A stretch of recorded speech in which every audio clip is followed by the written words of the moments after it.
Amables oyentes. Desde la hermosa ciudad de Barranquilla, emite su señal vía internet CE Radio 57. Emisora cultural para Colombia y el mundo. Presentamos a continuación los misterios de la física cuántica. Casio Radio Televisión 57, les habló Jimena Rodríguez, la voz femenina de la radio. Si he visto más lejos, ha sido por subirme a hombros de gigantes. Isaac Newton.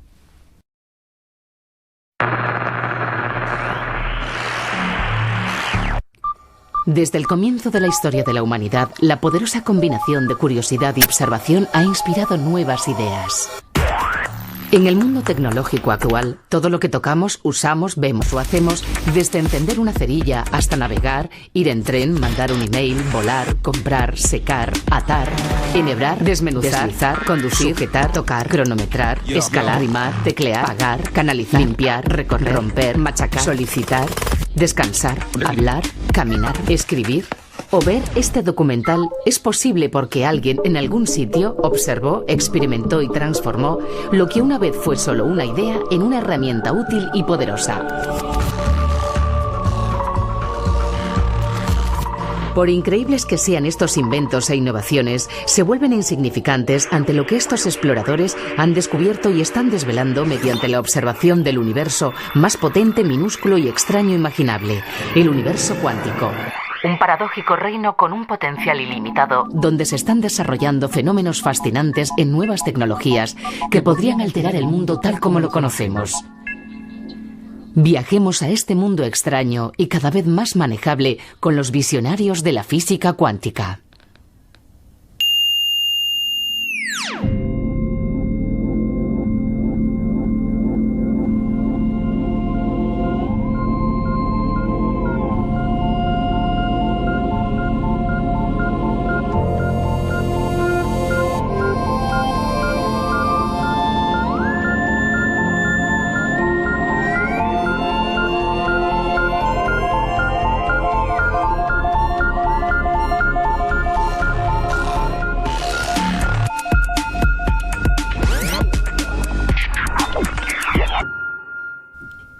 La primera incursión de la humanidad en el universo cuántico empieza en 1900 con un tal Max Planck, un brillante físico que intentaba averiguar por qué los objetos cambiaban de color al calentarse. Pero no adelantemos acontecimientos. Antes de llegar a la física cuántica, es necesario saber un poco sobre física clásica. Primero tenemos a un tipo muy famoso llamado Newton, que con varias ecuaciones matemáticas sencillas describió y predijo el movimiento de los planetas. Fue una idea de mucho peso. Newton comprendió el poder de las matemáticas. Comprendió que no solo podemos encapsular un puñado de hechos o datos en una ecuación sencilla, sino que podríamos usar esas ecuaciones para predecir el futuro. Descubrió que el mundo es fundamentalmente predecible. A continuación, un caballero de nombre James Clerk Maxwell demostró que la electricidad y el magnetismo también podían resumirse con varias ecuaciones matemáticas.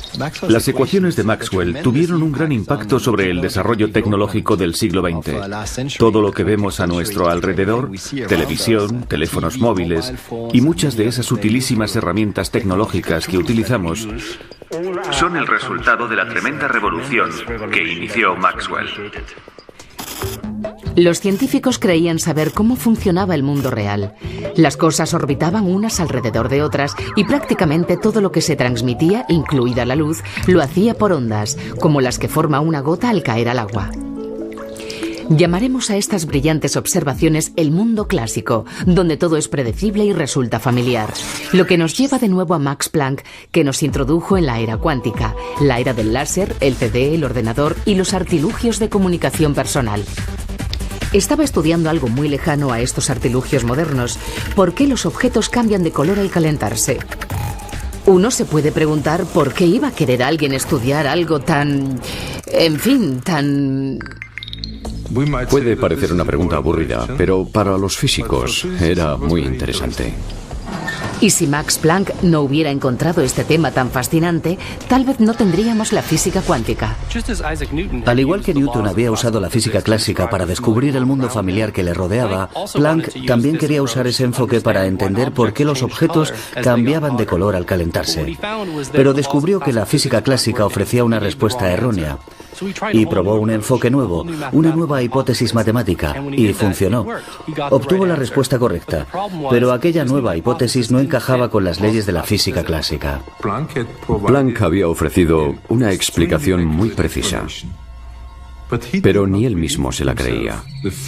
La primera persona que tomó la idea de Planck en serio fue un examinador de la Oficina Suiza de Patentes, Albert Einstein, por entonces un desconocido.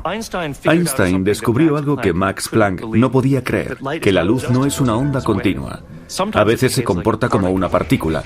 Los físicos llaman a esto dualidad onda-partícula. Uno de los mayores logros intelectuales de Einstein, el que le valió un premio Nobel, fue darse cuenta de que la luz se comporta como si viniera en pedazos, en trocitos, en cuantos. Los cuantos de luz se llaman fotones. De esto ya se veían indicios en el trabajo de Max Planck, pero para él solo era un artificio matemático. Se dio cuenta de que no solo son matemáticas, en realidad es física, y extrajo consecuencias y explicó experimentos que no podían explicarse con las ondas. Su trabajo supuso un giro decisivo en la física moderna. En 1913, Niels Bohr comenzó a rellenar el modelo cuántico al explicar la estructura del átomo, utilizando ecuaciones sencillas. Bueno, no tan sencillas si no dominas las mates. Bohr explicó las propiedades de los átomos mediante la mecánica cuántica. Utilizó un modelo llamado modelo planetario, similar al de la Tierra que gira alrededor del Sol, pero en el caso de los átomos se trata de electrones que giran alrededor del núcleo.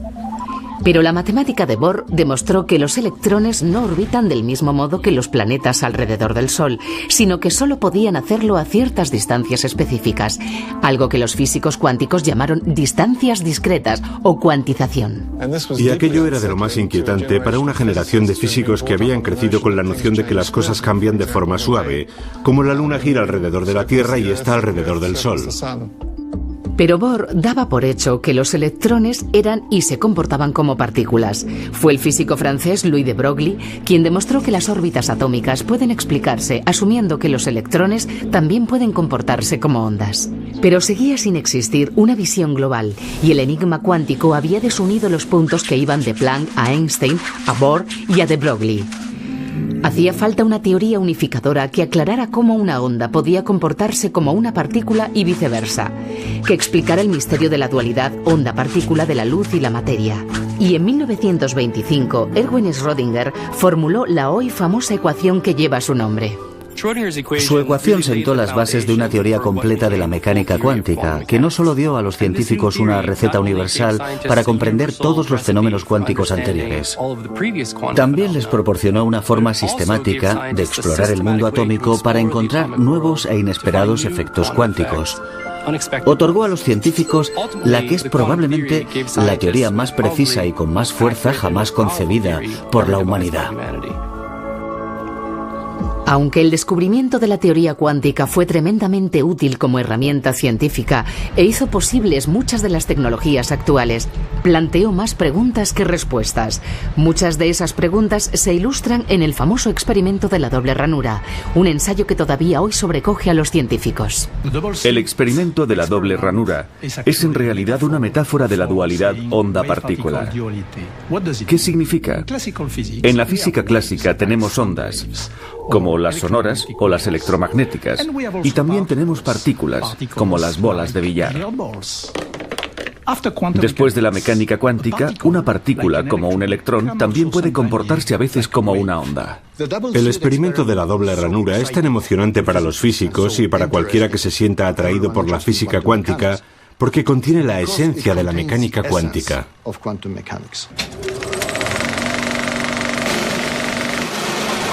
El experimento de la doble ranura.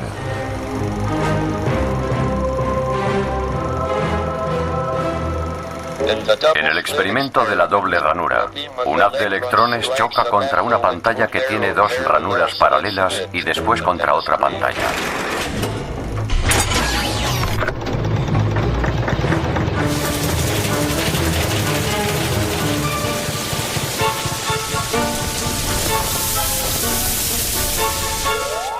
Al hacer este experimento con las luces encendidas, no ocurre nada inusual. Los electrones forman en la pantalla el mismo patrón que harían unas bolitas de papel o incluso unos tomates. Pero cuando apagamos las luces, sucede algo muy sorprendente.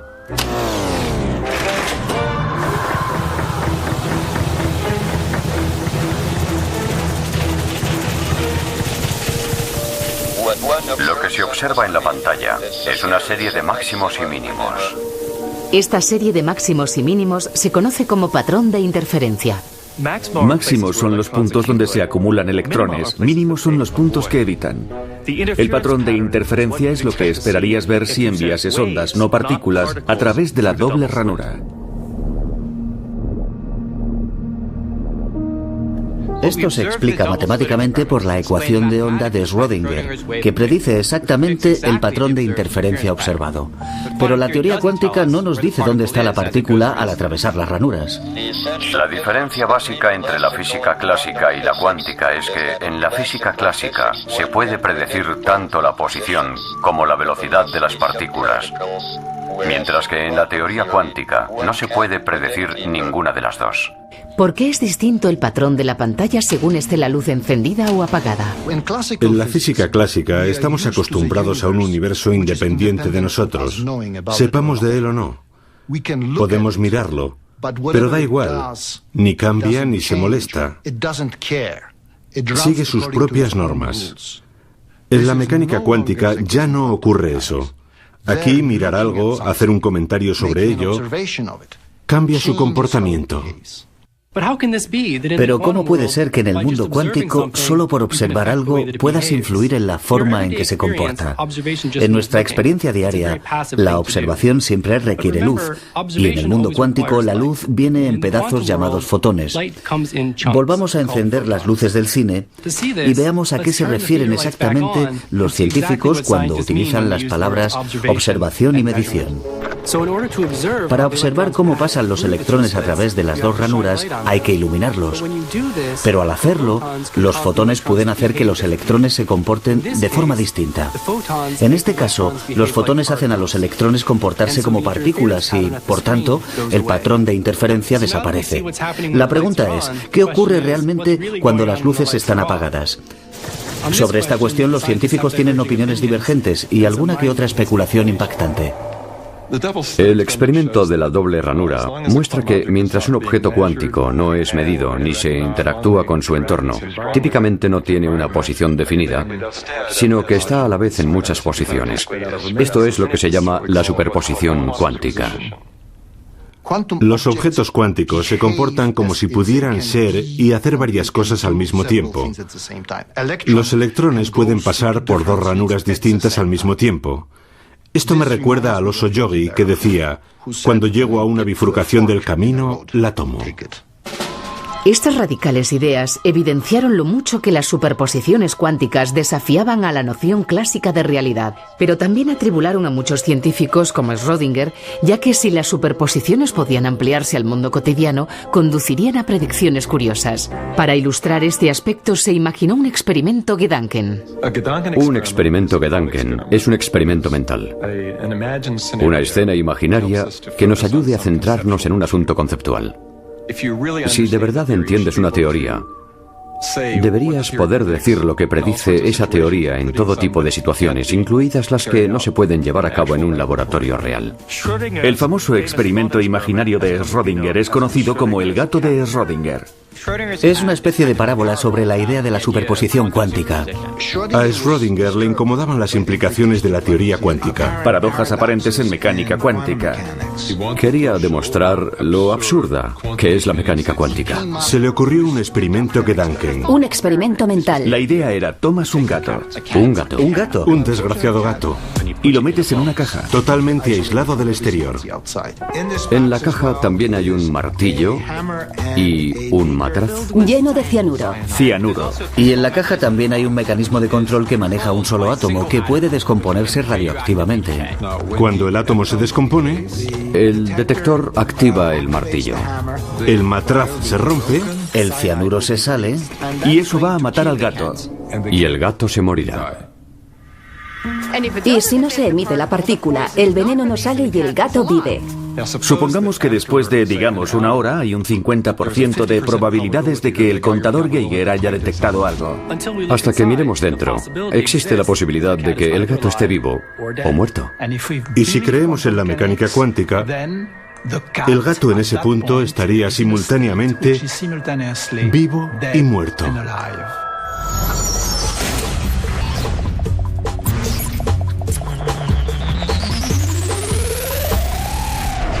Schrödinger quería demostrar que es absurdo pensar que el gato está vivo y muerto a la vez solo porque se ha descrito como una superposición. Y del mismo modo, deberíamos reconsiderar nuestra forma de pensar en los electrones en superposición. Una posible respuesta es negarse a responder a la pregunta. Podrías decir, bueno, la teoría cuántica solo es un conjunto de reglas de cálculo que te dicen dónde vas a detectar la luz y ya está. Es la llamada escuela del cállate y calcula. Se han dado respuestas de todo tipo. No hay un acuerdo general y probablemente pasará mucho tiempo antes de que lo haya. Aunque los físicos puedan no estar de acuerdo en si tomar en serio la idea de que el gato esté vivo y muerto a la vez, lo importante es que la superposición no puede explicarse basándose en conceptos clásicos y familiares. Y eso es precisamente lo que hace tan intrigante la teoría cuántica. Al igual que Schrödinger, Einstein seguía desconcertado por esta aparente paradoja. Einstein creía que todo podría entenderse si se desarrollaba una teoría más profunda, más completa. Y se le ocurrió un nuevo experimento, Gedanken, con sus colegas Boris Podolsky y Nathan Rosen de Princeton. Demostraron que ciertas combinaciones de superposiciones de partículas podían combinarse de una forma extraña e ilógica imposible de explicar según la mecánica clásica. El resultado es lo que se llama la paradoja Einstein-Podolsky-Rosen o ERP. La tesis en sí ya era un tanto difícil de entender para los profanos y puede que también para los científicos. ¿Preparados? Muy bien. En una teoría completa, Cada elemento corresponde a un elemento de la realidad. Una condición suficiente para que una cantidad física sea real Es la posibilidad de predecirla con certeza sin interrumpir el sistema. por tanto, 1. La descripción de la realidad dada por la función de onda de la mecánica cuántica no está completa, o 2. Estas dos cantidades no pueden tener una realidad simultánea. Así, uno llega a la conclusión de que la descripción de la realidad dada por una función de onda No está completa.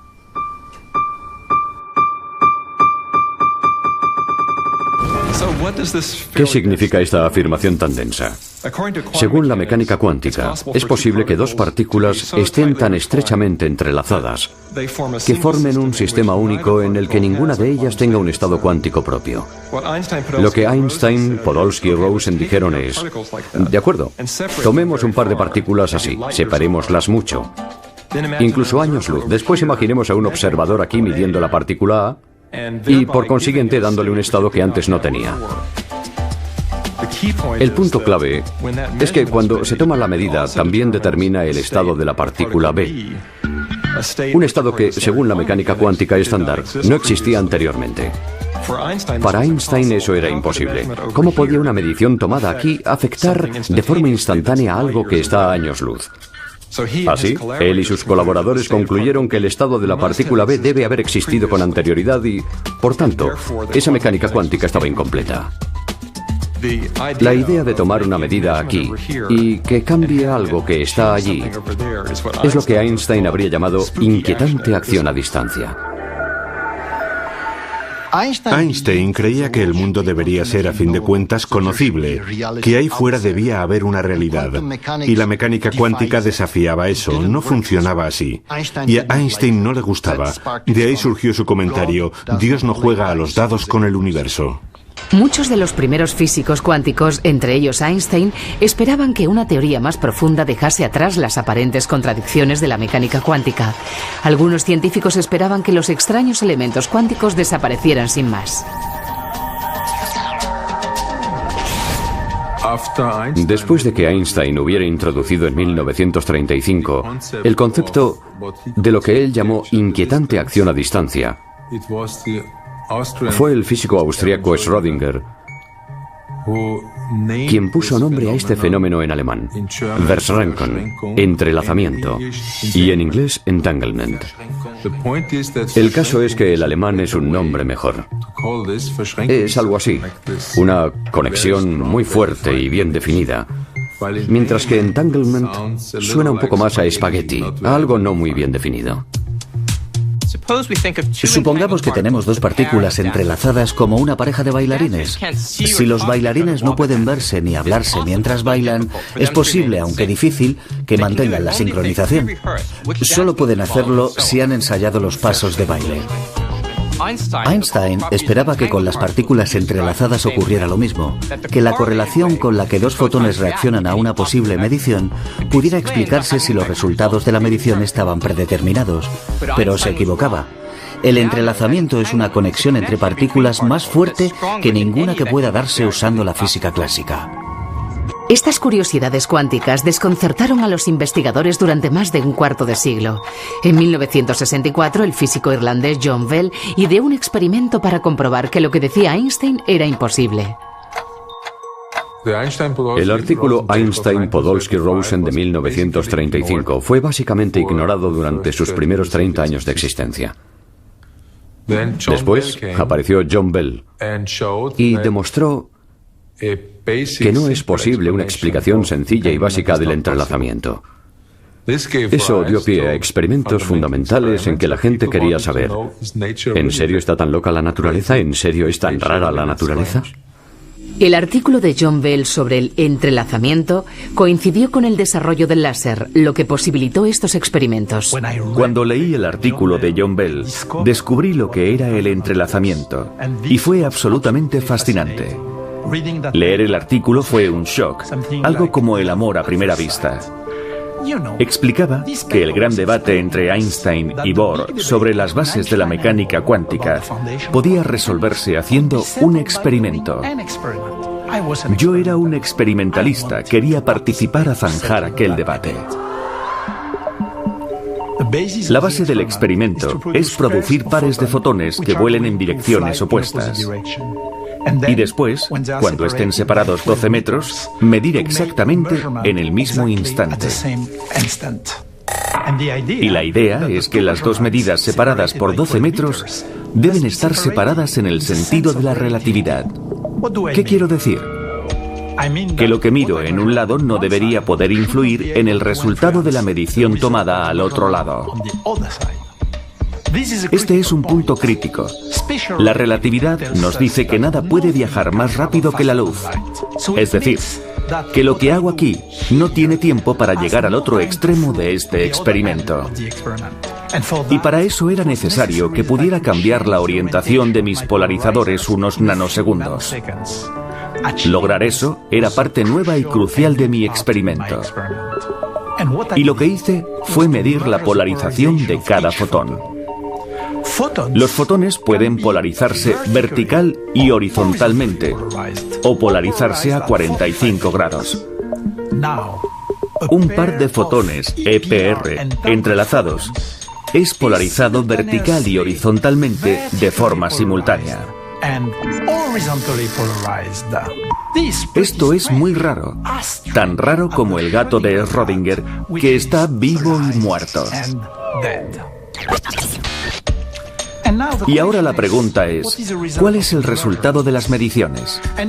Y en esta extraña situación, encontré lo que había predicho la mecánica cuántica, que sea cual sea la dirección de medición en un extremo, si decido medir en la misma dirección en el otro extremo, descubro que los dos fotones parecen alineados en la misma dirección.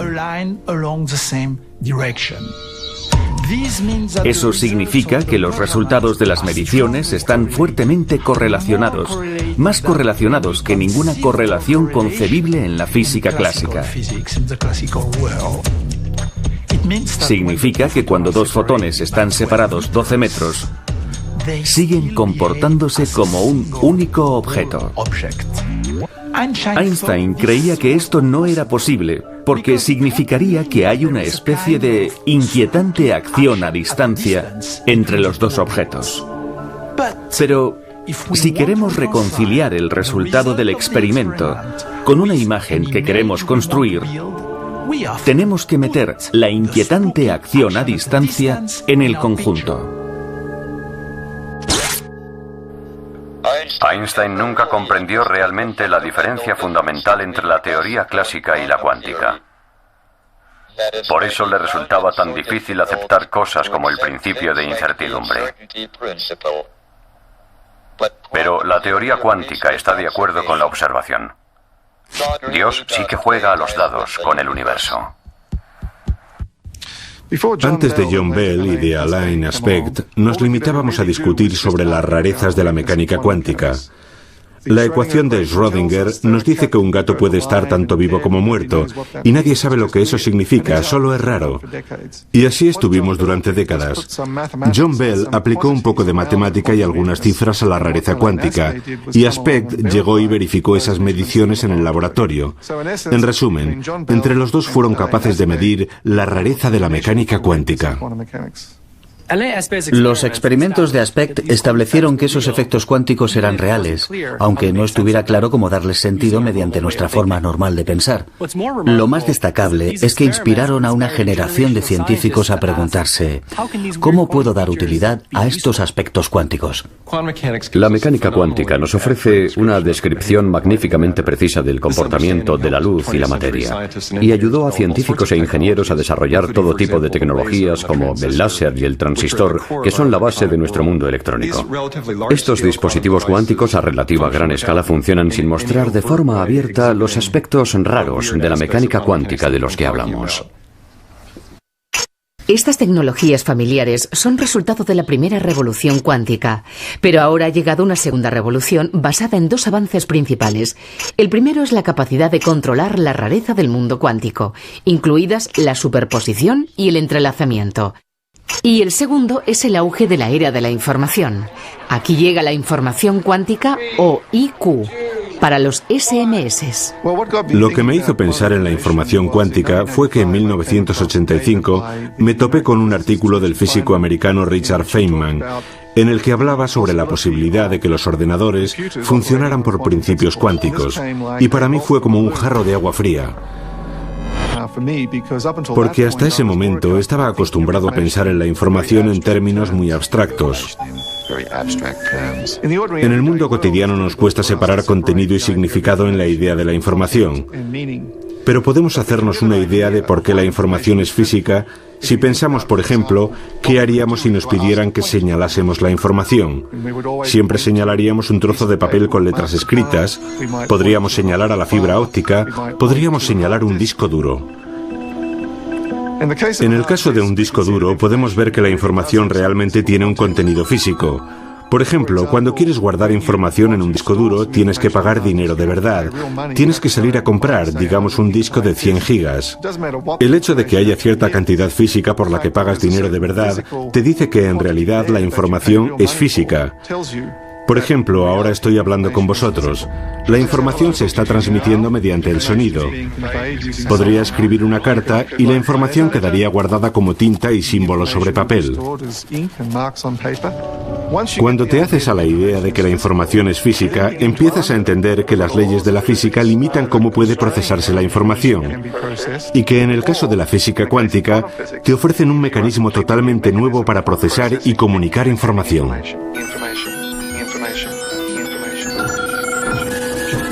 Esto es información. Su adecuado uso puede traer una nueva dignidad a la humanidad. Y uno se pregunta, ¿información clásica? ¿Información cuántica? ¿Hay diferencia? La hay. Y todo empieza con el humilde bit. Un bit es una unidad fundamental de información clásica. Está encapsulado en un sistema físico que puede tener dos estados. Algo que está encendido o apagado, o algo que está cargado o descargado, o algo que está aquí o allí, o en términos matemáticos, un 0 o un 1. En el mundo cuántico tenemos bits cuánticos, o qubits, y estos qubits pueden estar en superposición, ser 0 y 1 al mismo tiempo. Y es la capacidad para manipular el mundo a ese nivel de rareza cuántica, de superposiciones cuánticas, lo que nos permite realizar tareas informáticas en mecánica cuántica que son imposibles o muy difíciles usando ordenadores convencionales. Nuestras tecnologías ya se están aproximando a los límites de la información cuántica y nuestros transistores se acercan al tamaño de un bit cuántico, o qubit, y hemos llamado a esto Ley de Moore en honor al fundador de Intel, que lo predijo hace 20 años. Y de hecho, en el transcurso de los próximos 20 años, esperamos que los transistores, que son el corazón de nuestros dispositivos informáticos, se acerquen al tamaño de un único átomo. La segunda revolución cuántica consiste en que hoy en día seamos capaces de manipular sistemas cuánticos individuales, moléculas individuales, átomos individuales o, en mi caso, fotones individuales. Hasta ahora, tras la primera revolución cuántica, éramos capaces de manipular conjuntos. Por ejemplo, un láser produciría miles de millones de fotones, no fotones individuales, sino millones, y que hoy podamos manipular, manejar cuantos individuales, como los llamamos, abre una nueva e inmensa área para el desarrollo tecnológico. Uno de los primeros logros de esta segunda revolución cuántica es la capacidad de fabricar herramientas increíblemente precisas, como un reloj atómico, el temporizador más preciso del mundo. En la actualidad, la precisión de los relojes atómicos es tal que si hiciéramos un reloj y pudiéramos mantenerlo funcionando unos 60 millones de años, no fallaría en más de un segundo. Y el plus de la precisión y el control cuántico que podemos lograr con los átomos usados en los relojes atómicos también es la base para los buenos qubits. Por tanto, si puedes controlar qubits individuales, tendrás un reloj asombroso. Pero si puedes controlar las interacciones de docenas de cientos de qubits, todo al mismo tiempo, crearás un ordenador cuántico, que podría ser el invento más importante de nuestra era. La informática cuántica puede considerarse una revolución en la teoría de la informática. Lo que pensamos hoy es que los ordenadores cuánticos podrán realizar ciertas tareas exponencialmente más rápido que los ordenadores clásicos. ¿Y eso por qué? Existe una tesis fundamental muy importante en la informática llamada la tesis moderna de Church-Turing. Y lo que dice es que todos los ordenadores clásicos normales son básicamente equivalentes. No es que funcionen a la misma velocidad, sino que siguen las mismas normas, se comportan de forma similar. Y si intentas realizar una tarea con, digamos, tu portátil, y después intentas hacer lo mismo con otro ordenador, se comportará prácticamente de la misma forma. La informática cuántica se sale totalmente de eso, de esa clase equivalente. Los ordenadores cuánticos se basan en el hecho de que el estado cuántico de la memoria de un ordenador contiene mucha más información que sus descripciones clásicas. El ordenador cuántico manipulará y almacenará bits cuánticos en lugar de bits clásicos. Los clásicos pueden estar en dos estados, 0 y 1, los cuánticos en muchos estados. Y esto hará posibles nuevos fenómenos como el entrelazamiento y la interferencia. Y eso es lo que puede hacer más poderoso a un ordenador cuántico, esos fenómenos nuevos. ¿Cuánta potencia más? ¿Y con qué fin? Una de sus primeras aplicaciones, y una de las más útiles, es simular sistemas cuánticos. No es algo que la mayoría de la gente vaya a querer hacer en casa, pero tiene muchas posibles aplicaciones. Para comprender la simulación cuántica es importante pensar primero para qué necesitamos la simulación. Por ejemplo, ¿para qué tenemos un simulador de vuelo? Un simulador de vuelo tiene un volante, un mando, instrumentos, se mueve hacia atrás y hacia adelante, hacia arriba, hacia abajo y aterrizas con tu 747 simulado. ¿Por qué lo usamos? Bueno, porque no queremos que nadie aterrice de verdad con un 747 hasta que sepa qué narices está haciendo. La simulación cuántica es lo mismo. Tienes moléculas grandes y complicadas, como un 747 de moléculas, que muestran todo tipo de comportamientos cuánticos extraños. Quieres saber qué hacer con ellas, pero no sabes cómo controlarlas, qué hacer para que te obedezcan, y lo simulas en un ordenador cuántico. Un ordenador cuántico podría ayudar a diseñar nuevos superconductores para dirigir trenes de levitación magnética o nuevos fármacos. Podría simular los átomos del fármaco para decirnos cómo prepararlo y cómo interactuará con otras sustancias químicas. La química de los átomos, el comportamiento de los materiales, todo depende de la mecánica cuántica, y un ordenador cuántico es magnífico para simularlo. Otros prevén un papel distinto para la tecnología cuántica. La mecánica cuántica nos da las herramientas para percibir las cosas mejor que nunca, como el mercurio en el pescado, el plomo en los juguetes. Podríamos tal vez detectar bombas en las cunetas. Mediante la mecánica cuántica podemos hacer sensores más sólidos, más precisos, más sensibles. Y si podemos compactarlos, podremos usar esos sensores ampliamente en nuestro entorno medioambiental. Pero lo que despertó el interés por la informática cuántica fue el descubrimiento de Peter Shor. Lo que hice fue demostrar que si podías fabricar un hipotético ordenador cuántico que nadie ha logrado crear aún, podrías usarlo para factorizar números grandes. Si tomas dos números, digamos el 3 y el 5, y los multiplicas, el resultado es 15. Factorizar es el proceso inverso. Empiezas con el número 15 y quieres deshacerlo y decir que es 3 veces 5. Para 15 es muy fácil. Puedes hacerlo de memoria. Si coges números de 200 dígitos, con mucha paciencia podrías multiplicarlos para conseguir un número de 400 dígitos. Y los ordenadores pueden hacerlo en un momento.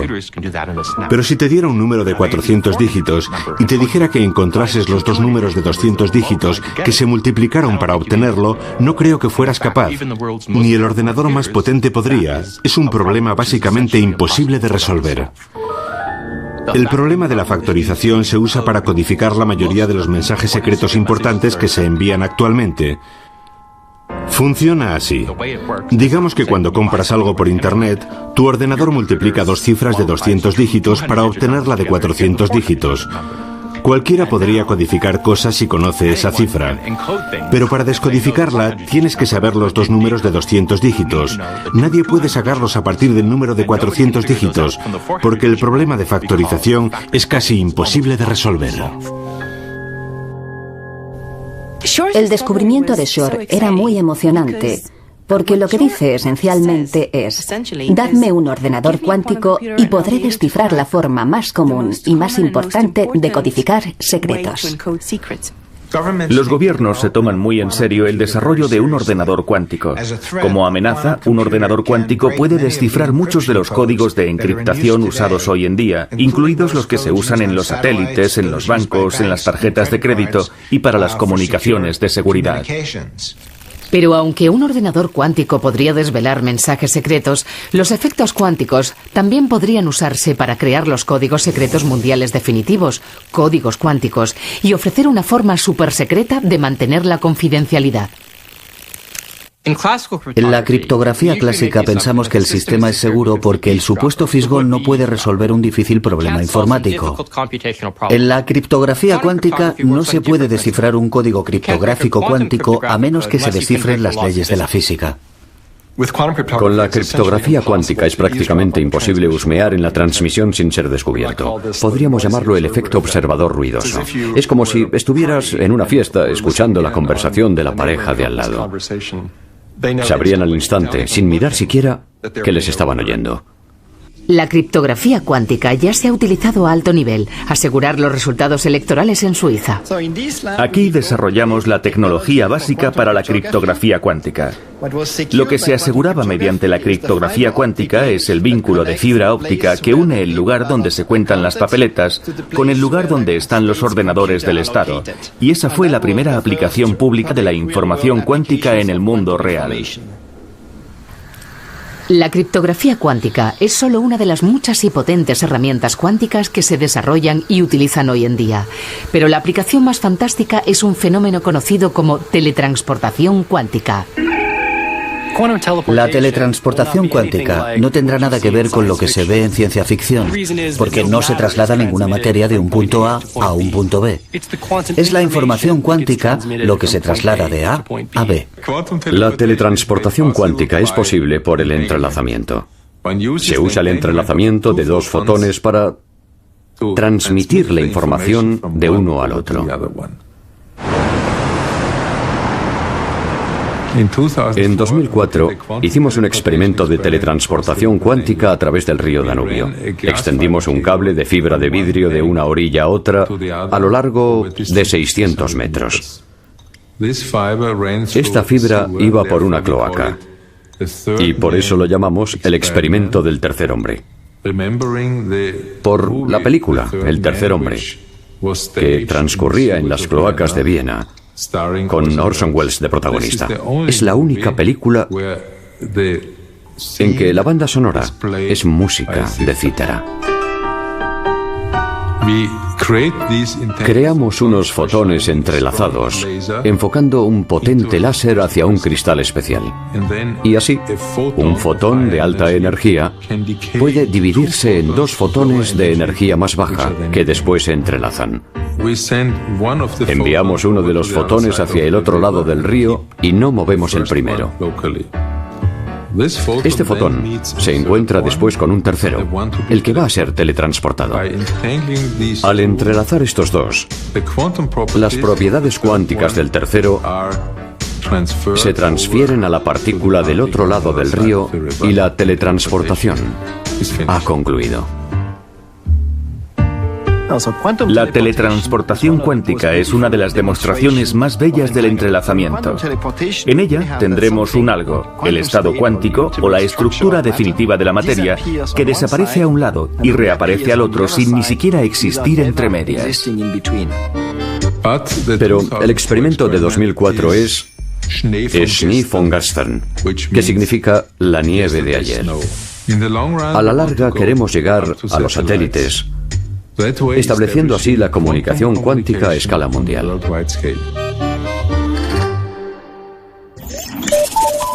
Ya conocemos el poder de la información cuántica, pero ¿qué hará falta para descubrir todo el potencial de esta tecnología? ¿Qué hará falta para construir un ordenador cuántico? Los principios de la informática cuántica se entienden perfectamente. Lo difícil es su implementación en la práctica. En principio no hay problema para fabricar un ordenador cuántico, eso está muy claro. Ya sabemos cómo unir series de operaciones cuánticas en papel y que acabarán dándonos un ordenador cuántico. El problema está en trasladarlo al hardware real. No sabemos cómo va a ser un ordenador cuántico, porque todavía no lo tenemos. Tenemos un modelo teórico y estamos buscando y probando dispositivos físicos que podrían implementar nuestro modelo teórico. Un ordenador cuántico requiere mantener las superposiciones cuánticas para que funcionen correctamente. Al igual que en el experimento de la doble ranura, en que la superposición y el patrón de interferencia se perdían si el electrón se observaba o medía de cualquier forma, el ordenador cuántico obtiene su potencia al mantener las superposiciones a gran escala de todos los qubits. Eso significa mantenerlo muy bien aislado y protegerlo de cualquier interacción no deseada hasta que la tarea haya finalizado. Y eso es algo muy difícil. El mayor desafío para fabricar un ordenador cuántico es que siga siendo cuántico. Y eso significa tenerlo totalmente aislado. Los sistemas cuánticos tienen la fastidiosa característica de dejar de ser cuánticos cuando vierten información sobre sí mismos en cualquier sitio. Por tanto, el aislamiento es uno de los problemas clave a la hora de fabricar ordenadores cuánticos. Los objetos cuánticos grandes, o los físicos, constan de miles de millones de partículas. Cada partícula es una partícula cuántica. Pero cuando se juntan muchas partículas, cada una de ellas interactúa con el entorno.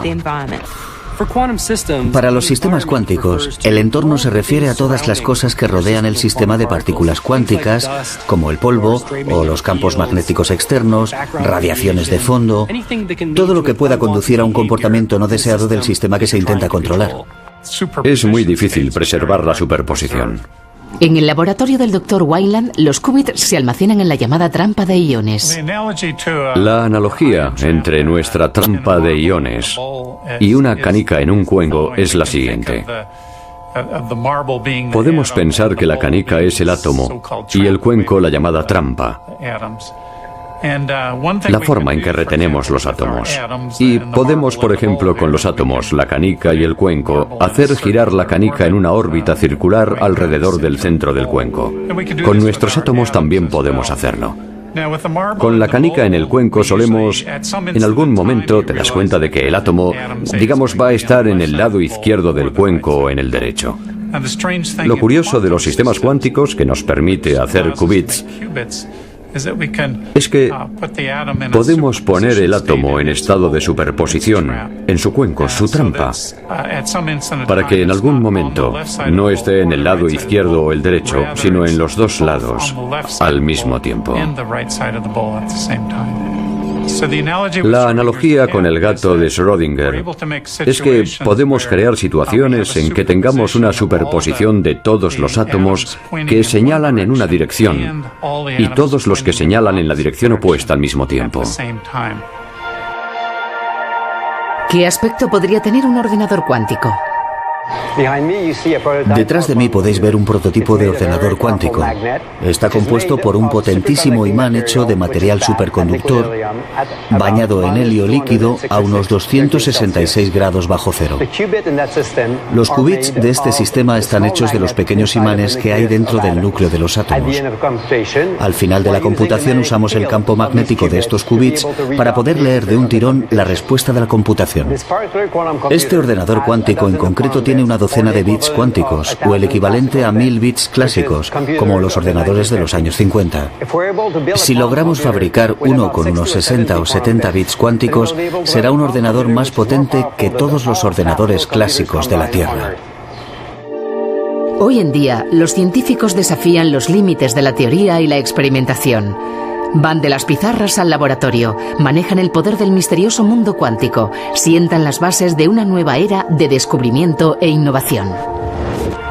Creo que los dispositivos y los efectos de los que hablamos pueden tener un enorme impacto en la tecnología futura y en la forma de vivir de la gente, pero no puedo decirte lo que va a pasar exactamente. Sin embargo, lo más importante del futuro es que ahora que estamos aprendiendo a hablar con los átomos en su propio idioma, el de la información cuántica, podemos hablar y tratar con ellos de formas impensables hasta la fecha. Es dificilísimo predecir el impacto de una nueva tecnología. Tomemos, por ejemplo, el láser que se inventó a mediados del siglo XX. ¿Quién iba a predecir por entonces que el láser se usaría para reproducir un CD o en una caja registradora o para la cirugía ocular? No creo que nadie hubiera podido predecir el impacto social del láser.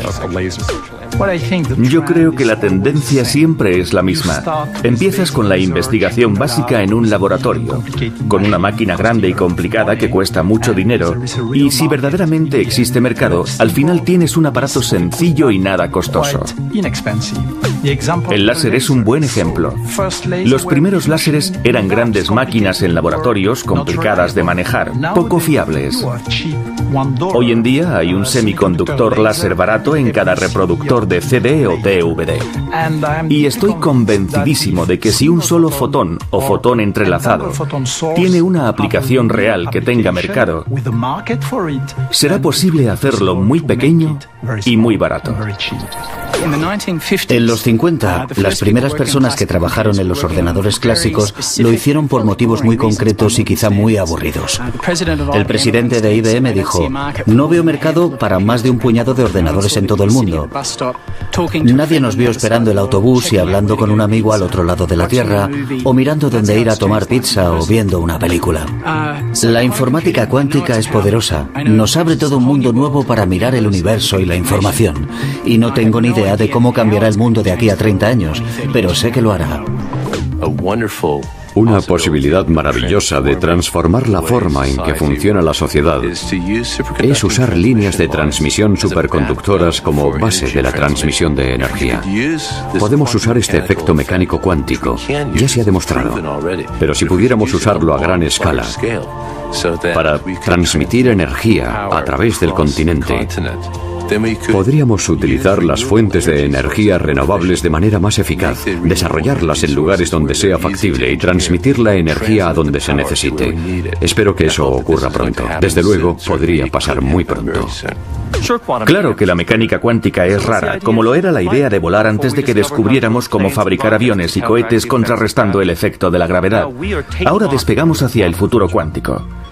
Al comprender cómo se comportan los átomos y las partículas elementales a su nivel más íntimo, al nivel en que se hablan entre sí en el idioma de la información cuántica, podemos domesticar esos cuantos salvajes, podemos colaborar con ellos para crear nuevas formas de procesar la información, nuevas formas de calcular y comunicarnos que transformarán nuestra vida de una forma radical. Esta forma de pensar en el mundo, de comprender el nivel de información cuántica, puede transformar todas las tecnologías que poseemos. Y al aprender a hablar con esos átomos y partículas elementales, encontraremos un nuevo lugar para nosotros en el mundo cuántico.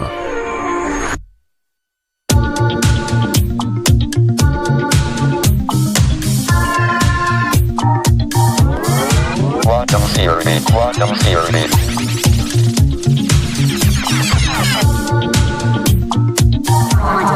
Tamers.